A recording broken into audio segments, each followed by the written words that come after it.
In this presentation, I'm going to introduce the philosophy of the RSA cryptosystem.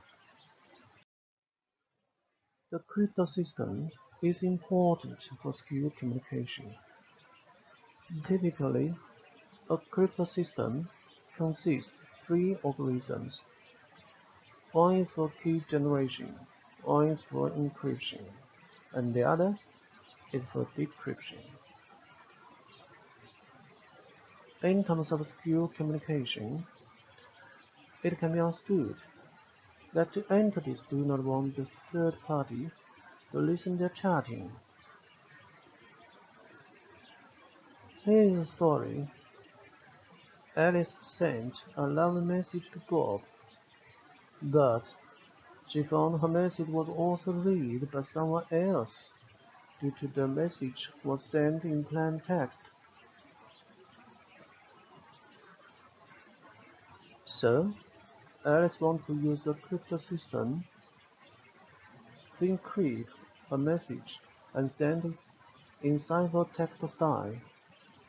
On the other side, Bob will decrypt the ciphertext and read it privately. In the rest of the part, I will try to explain the basic processes about RSA key generation, encryption, and decryption.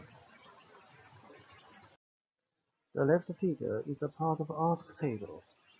If we send a message by using the direct ask value, that represents the plain text communication. Now let's see an interesting phenomenon. Suppose we have been given three special constants, E, D, and N, with values 11, 25, 11, 21, respectively. So, what's the result of expression x to the power E times D with the model operation with N? The answer is still x. We can check it by using MATLAB.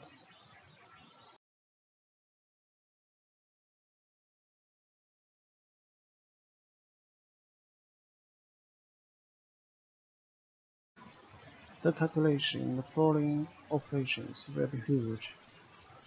So, we have to use a special tools, that is, symbolic math tools in MATLAB. All parameters are initialized as above. Then x equals 65. Then x power to x to power e times d is a huge number of the module with n. You see the value return back to 65. The same with the x initial value.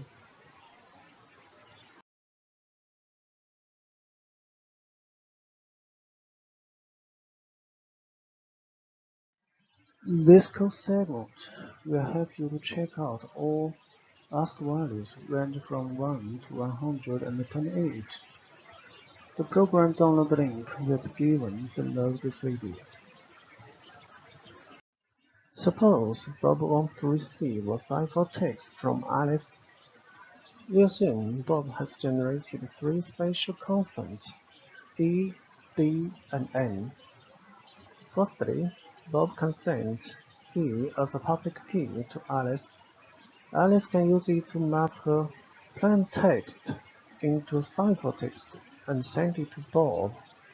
That means Bob uses E as a public key and send it to Alice.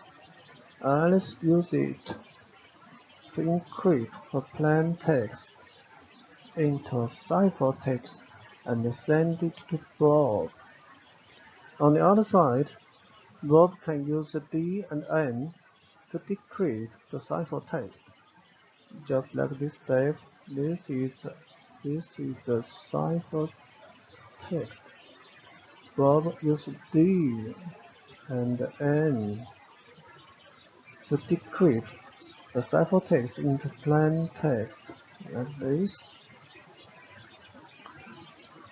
In such design, if E if D are huge enough, and because the private key D is never open, the third party is very difficult to decrypt the ciphertext by obtaining only a public key E. Now, have you begun to make sense the philosophy of the RSA? I hope this video is helpful, and I will show the rest details and the corresponding programs in my future videos. If you like this video, please share it and subscribe this channel. Thank you.